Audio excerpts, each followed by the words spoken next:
Qarşı tarafniki aybinlam ko'rib elib, men oppoqdim qarşı taraf qop-qarti deb, qarşı tarafni qop-qar qilib, boshqalarga yomon ko'rsatib, nurg'un qiz-o'g'illarning og'zidan angsa qarşı tarafning yomon gibi. Ayrılıp ketishimiz uchun cho'qim qarşı taraf asli bo'lish kerakmi? Cho'qim qarşı taraf bir aybkor bo'lish kerakmi? Anandagi vijdonimiz aram topamdi. Bizni pek ziyonlanguchi, boshqalarni pek aybdor, gunohkor his qilgan qarindoshlarimizmi o'qib baqsanglar bo'lar ekan. Malimning kitobini chiqarib qo'ydim unda bo'lsa. Palanchi shundoq yaxshi yurgandi, ayrılıp ketibdi.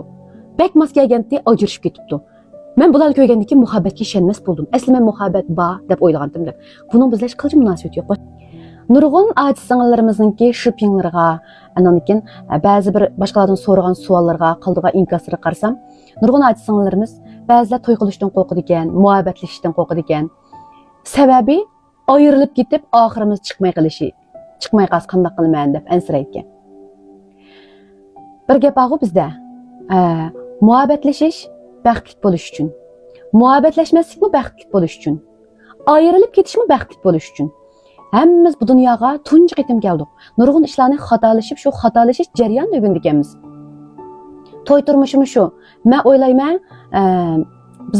bizlarga mukammal bo'la olmaymiz-ku. Mukammal narsa yo'q, lekin to'liq butun narsa bor. Vanmay emas, vanjing. Men shuni o'ylayman, men vanjing bo'lsam deb o'ylayman. Men vanmay bo'la olmayman, menga hech qanday narsa vanmay 100% bo'lmaydi. Oltimi 99% bo'lgan o'xshash. Mushu vanjing masalan men o'ylayman, men xushalliqning ta'min etib beqishim kerak, azobning ta'mini, ayrilishning ta'mini. Nurg'un o'xshamagan hissiyotlarni men his qilib beqishim kerak deyman. Chunki bu dunyodagi yashash jarayoni, his qilish jarayoni.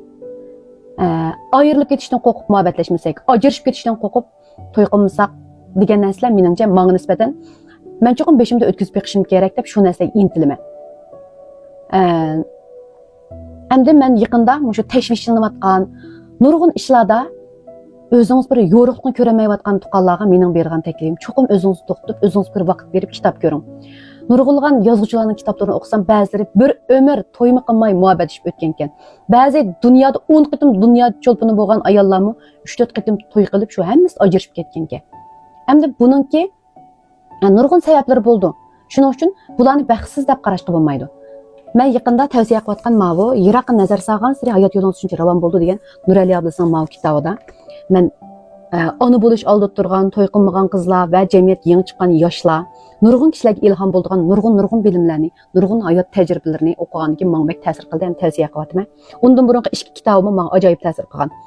Bu Nurali ma'lum intayin yosh turib nurg'un natijalarni qozongan va uzluksiz tirishayotgan. Men qatorliq yoshlarga ulgu bo'ladigan bir o'qituvchi, ulgu bo'ladigan bir yosh deb qarayman. Shu men kitobni o'qib tugatay deb qoldim hozir.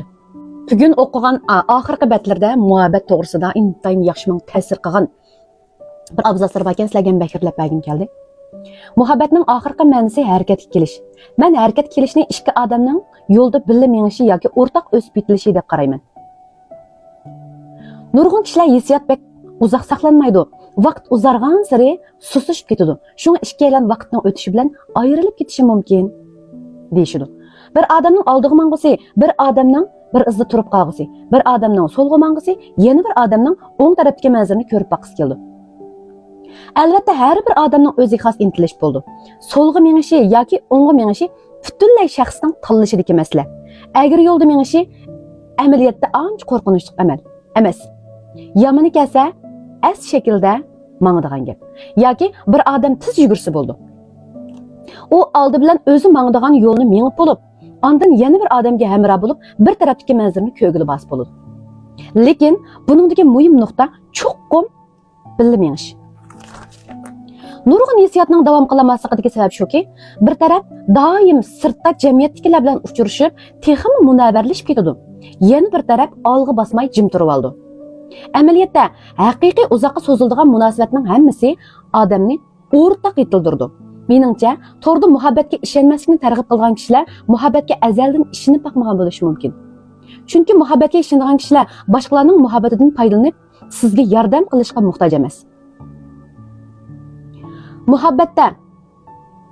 Muhabbatga ishonish xuddi o'zining hayotining ahamiyatli ekanligiga ishonganiga o'xshaydi. Men doim deydim-ku, Bəzilər muhabbetga ishonmayman. Haqiqiy muhabbet yo'q. Vaqt o'tgan sari suslaydi. Shadim shuni debdi-ku. Men izchil degan gibi men muhabbetga ishonaman. U narsa mavjud. Chunki men oilamdan, atrofimdagi kishilardan muhabbet his qilib cho'ng bo'lgan. Men bu narsaning borligiga ishonaman. Shuning uchun menga bek ta'sir qildi-ku bular. Boshqalarning turmushining ahamiyatli yoki ahamiyatsizligiga ko'ngil bo'lmasimi bo'ladi? Boshqalarning muhabbati oxirlashgan taqdirdami, sizning hozirgi muhabbet yoki keyingi muhabbatga ishonishingizga daxl qilmaydi. Xuddi nurg'un kishilarimiz deydi-ku, "Palonchi shundoq yaxshi yurgandi, ayrilib ketibdi. Bek mos kelgandi, ajrashib ketibdi." Men bularni ko'rgandan keyin muhabbatga ishonmas bo'ldim. Asli men muhabbat bor deb o'ylagandim deb. Buning bizlar hech qanday munosabati yo'q. Ikki odam ayrilib ketgan taqdirdami, ular bir-biri bilan o'sib yetilgan bo'ldi. Bu kechirmish eng unutilg'usiz bo'ladi. Ayolim bilan birga bo'lsam, o'zimni shunchalik xushal his qilaman. Har kuni 1 soat vaqt sarf qilib, birga o'ginib, bu dunyoga bo'lgan ko'z qarashimizni o'rtoqlashib, texim uzoq, texim yiroq yo'llarni mengishga va'dalashamiz. Kichik vaqtimda muhabbatning nima uchun fe'l ekanligini tushunmaydim. Cho'ng bo'lganda muhabbatning ma'nosini to'liq tushungan bo'lishim notayin. Nima degan go'zal. Shu topda mening muhabbatga bo'lgan tushunchim tashabbuskorlik, o'zgarish, moslashish va harakatga kelish. Muhabbatimizning kelgusida qanday bo'lib ketganligini men bilmayman. Lekin shuni jazmlashtira olamanki, muhabbat bir fe'l. U uzluksiz o'zgarib turdi. Biz muhabbatdan huzurlanishni o'rganib olishimiz, ayrilib qolishdan, o'zgarishdan qo'rqmasligimiz kerak deydi. Men shunda o'ylayman. Ayrilib ketgan vaqtda, ajrashib ketgan vaqtda,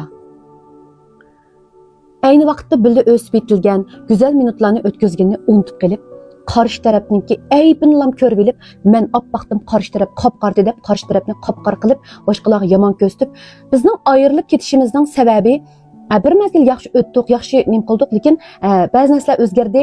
Yana bizning hayotimizda balkim boshqa bir his qilishlarga muhtoj bo'lganimiz shuni mumkin. Shuni u bu yo'lni tanladi, men ma yo'lni tanladim demasdan, nurg'un qiz-o'g'illarning og'zidan olsa qarshi tarafning yomon gapi. Ayrilib ketishimiz uchun cho'qim qarshi taraf asli bo'lish kerakmi? Cho'qim qarshi taraf bir aybkor bo'lish kerakmi? Anandan keyin vijdonimiz aram topamdi. Chiqman ta'sir qilgan nuqtalar bek ko'p. Ko'z qarashimni intayin rahat his qildim. Chunki mening his tuyg'ularim shunday. Qarshi taraf bilan nurg'un go'zal aslamalar o'tdi, nurg'unlagan o'sib yetilishlar bo'ldi. Uningdan biz nurg'un bilimlarni oldik. Ammo ayrilib ketganda, ajrashib ketganda yaxshi gapi emas, boshqalarga mushta bo'ldi deyishdi yo'q, uning yomon gapini qilib, uni chuqur askilab, undan keyin boshqalarni topmasaqmi yoki hayotimizni boshqa boshlamsaqmi tamomman bo'ldi ekan. Shunga o'sha ayrilib ketish oldi turgan yoki ayrilib ketib bo'lgan yoki o'sha muhabbatimizdan norozi, dunyodan norozi, o'zimizni bek ziyonlanguchi, boshqalarni bek aybdor, gunohkor his qilgan qarindoshlarimizni o'qib baqsanglar bo'ladi ekan. Men ma'lumot kitobini chiqarib qo'ydim ular bo'lsa.